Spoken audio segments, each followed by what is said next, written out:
আমি যদি কাউকে খামচি দিই একদম বাঘের মতো থাবার মতো হয়ে যায়, মানে আমার নোক অনেক বড়, একদম ব্লেডের থেকেও বেশি ধারালো। ভোট কেন্দ্রে যাব, ভোট দিব। সো এর আগে একবার ভোট দিয়েছি, এটা আমার সেকেন্ড ভোট।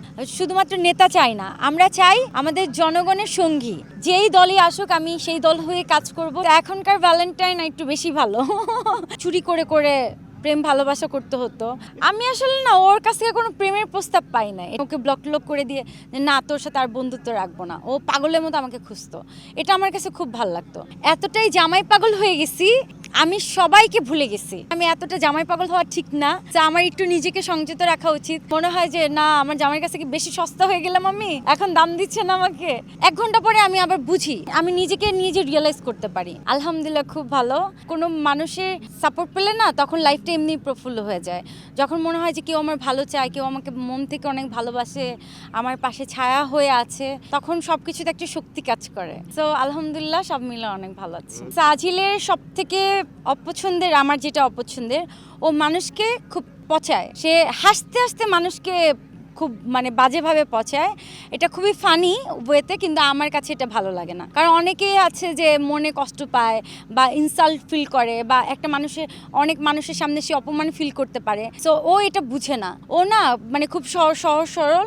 ও মনে করে কি এটা আমি ফান করতেছে, মজা করতেছে। ধরেন আপনাকে একটা কথা বলে বসলো, মানে খুবই এটা হাস্যকর। এটা আপনি হয়তো বা বুঝবেন না এটা হাস্যকর, কিন্তু আমরা তো সবাই মানে ফান হিসাবে ও মনে করতেছে এটা ফান। সো এটা আমার কাছে ভালো লাগে না। বিয়ের আগের ভ্যালেন্টাইনগুলো মোটামুটি ভালোই ছিল, কিন্তু এখনকার ভ্যালেন্টাইন একটু বেশি ভালো। কারণ এখন তো হাজব্যান্ড ওয়াইফ। বিয়ের আগে চাইলেও অতটা আমরা দেখা করতে পারতাম না, অতটা দেখাগুলো চুরি করে করে প্রেম ভালোবাসা করতে হতো। সো এখন তো ওপেনলি প্রেম ভালোবাসা করছি, পারিবারিক অনেক স্বীকৃতি আছে, সামাজিক স্বীকৃতি আছে, সবার অনেক ভালোবাসা পাই, পরিবারের সাপোর্ট পাই। সো এখন আমার কাছে মনে হয় বিয়ের পরে ভ্যালেন্টাইনটা বেশি সুন্দর। আমি আসলে না ওর কাছ থেকে কোনো প্রেমের প্রস্তাব পাই না, এটা সত্যি কথা। আমাদের দুইজনের মধ্যে খুব ভালো বন্ধুত্ব ছিল, দুজনের মধ্যে প্রচুর ঝগড়া হতো, প্রায় ফাইটিং টাইপের।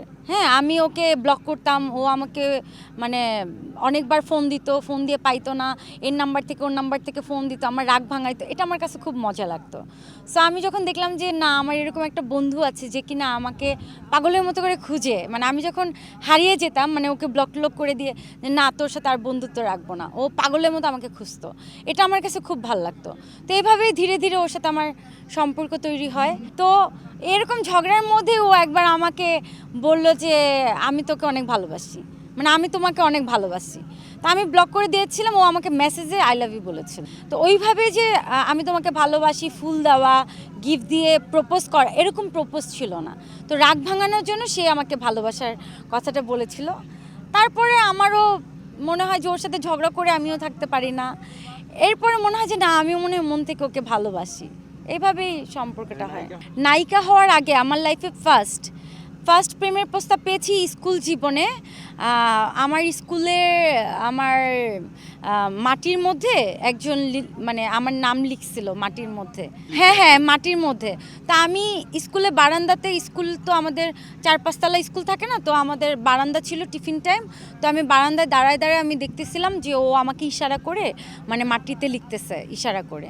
সো আমার যখন স্কুল ছুটি হয় ও আমার পিছনে পিছনে যায়, আবার স্কুলে যখন আসি ও পিছনে পিছনে আসে। কেউ কাউকে ওইভাবে সামনাসামনি আই লাভ ইউ বলা হয়নি। তারপরে আমরা তখন ঢাকায় শিফট করি, তখন আব্বু আম্মু আমরা সবাই মিলে ঢাকায় চলে আসি, ঢাকায় এসে স্কুলে ভর্তি হই। তো ওই ছোটোবেলায় স্কুল পর্যন্তই দেখা, স্কুল পর্যন্তই শেষ, কিচ্ছু জানি না। ওই স্কুলে দেখা, স্কুল পর্যন্তই পড়াশোনা করেছি, স্কুল পর্যন্তই শেষ। বেস্ট গিফট অনেক কিছুই ছিল, কিন্তু এইটা আমার কাছে অনেক স্মৃতি হয়ে থাকবে। এই রিংটা, এটা আমি সবসময় পরে রাখি। এটা সাজিল আমাকে ভ্যালেন্টাইনে গিফট করেছিল। ওর জীবনে প্রথম ইনকাম। ওর সাথে যখন আমার প্রেম ছিল, তখন স্টুডেন্ট থেকে মাত্র কাজ শুরু করেছে, মানে অত টাকা পয়সার মালিক না সে, কিন্তু সে একদম ছোট থেকে জমায় যে ও আমার জন্য একটা গিফট কিনেছে। হয়েছে, এটা আমার কাছে সারা জীবন স্মৃতি হয়ে থাকবে।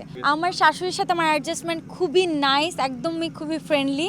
আর আমার শাশুড়ি আমাকে এত ভালোবাসে, আমি জানি না, আমার হাজব্যান্ডের থেকেও আমার শ্বশুর শাশুড়ি আমাকে বেশি ভালোবাসে। আমার কাছে মনে হয় যে এরকম শ্বশুর শাশুড়ি পাওয়া আসলে ভাগ্যের ব্যাপার। আমি অনেকেই শুনেছি যে শাশুড়ি দজ্জাল শাশুড়ি হয়, শাশুড়িরা বউদেরকে দেখতে পারে না, শাশুড়িরা বউদেরকে অনেক শাসন করে, কিন্তু আমার শ্বশুরবাড়ি থেকে আমি এরকম কোনো কিছু পাইনি। ওরা একদম নিজের মেয়েকে যেরকম ভালোবাসে, নিজের মেয়ের মতো করে আমাকে ভালোবাসে। আমার 3টা দোষ। আমার একটা দোষ এখন রিসেন্ট আমার যেটা মনে হয়, আমি বিয়ের পর এতটাই জামাই পাগল হয়ে গেছি, মানে আমি সবাইকে ভুলে গেছি। মানে সবাই, কেউ ফোন দিলে ফোন ধরি না, কেউ আমাকে খুঁজে পায় না, বা অনেকের কাছ থেকে আমি দূরে সরে আসছি। সো আমার কাছে মনে হয় যে আমি এতটা জামাই পাগল হওয়া ঠিক না। সো আমার একটু নিজেকে সংযত রাখা উচিত। আবার এতে করে হয় কি, ভালোবাসাও কমে যায়। আমার জামাই বুঝে গেছে যে আমি ওরা এখন ভালোবাসি, এখন আমাকে ওই দামটা দেয় না। মনে হয় যে না, আমার জামাইয়ের কাছে কি বেশি সস্তা হয়ে গেলাম, আমি এখন দাম দিচ্ছে না আমাকে, এটা একটা। আর হচ্ছে আমার খুবই রাগ, মানে আমি যাকে ভালোবাসি মন দিয়ে ভালোবাসি, আবার যখন কষ্ট পাই তখন মানে আমি অনেক কষ্ট পাই, কিন্তু সেই রাগটা আমার বেশিক্ষণ থাকে না। 1 ঘন্টা পরে আমি আবার বুঝি যে না, আমার এটা করা ঠিক হয় নাই, বা আমি এটা ভুল করেছি। আমি নিজেকে নিজে রিয়েলাইজ করতে পারি, আর রাগ কন্ট্রোল করতে পারি না। আর সব থেকে বেশি রাগ দেখে আমার আম্মুর সাথে, আর সব থেকে বেশি রাগ দেখে সাজিরের সাথে। লাস্ট একটা খামচি মারি আমি, এটা আমার খুবই একটা বাজে গুণ। আমি যখন আমার নোক অনেক বড় বড়, অনেক বড় না, মানে ছোট কিন্তু অনেক ধারালো, একদম ব্লেডের থেকেও বেশি ধারালো। আমি যদি কাউকে খামচি দিই, একদম বাঘের মতো থাবার মতো হয়ে যায়, একদম দাগ পড়ে যায়। বাজে একটা দোষ, আমি রাগ হলো খুব খামচি দিই। আমি রূপগঞ্জের ভোটার। আমার বাড়ি হচ্ছে রূপগঞ্জ তারাবতে। ইনশাল্লাহ চেষ্টা আছে ভোট কেন্দ্রে যাব, ভোট দিব। সো এর আগে একবার ভোট দিয়েছি, এটা আমার সেকেন্ড ভোট। তো আমি চাই এরকম প্রার্থী যে কিনা আমাদের জনগণদের দুঃখ সুখের সাথী হবে। আমরা শুধুমাত্র নেতা চাই না, আমরা চাই আমাদের জনগণের সঙ্গী, এরকম একজন প্রার্থী চাই। যেই দলই আসুক, আমি সেই দল হয়ে কাজ করব, সেই দলের পক্ষে কাজ করব। আমি চাই যে আপনারা দয়া করে আমাদের জনগণের কথা চিন্তা করবেন, আমাদের সাধারণ মানুষের কথা চিন্তা করবেন। আমি এখন সরকারি অনুদানের একটা ছবি করছি, নীল আকাশে পাখি উড়ে। এটা হচ্ছে কি বলে, সবার প্রিয় পছন্দের শিল্পী এসডি রুবেল ভাইয়ার ছবি। তো ভাইয়া নিজেই পরিচালনায় আছেন, আমার হিরো হিসেবে ভাইয়াই আছে। আর তার পাশাপাশি বিভিন্ন ব্র্যান্ড শপের কাজ করছি। আমি অনেকগুলো ব্র্যান্ডের অ্যাম্বাসেডর হয়েছি। তার পাশাপাশি এখন ঈদে আমার 2টো টেলিফিল্ম আসছে। সো মোটামুটি অনেকগুলো কাজ করছি।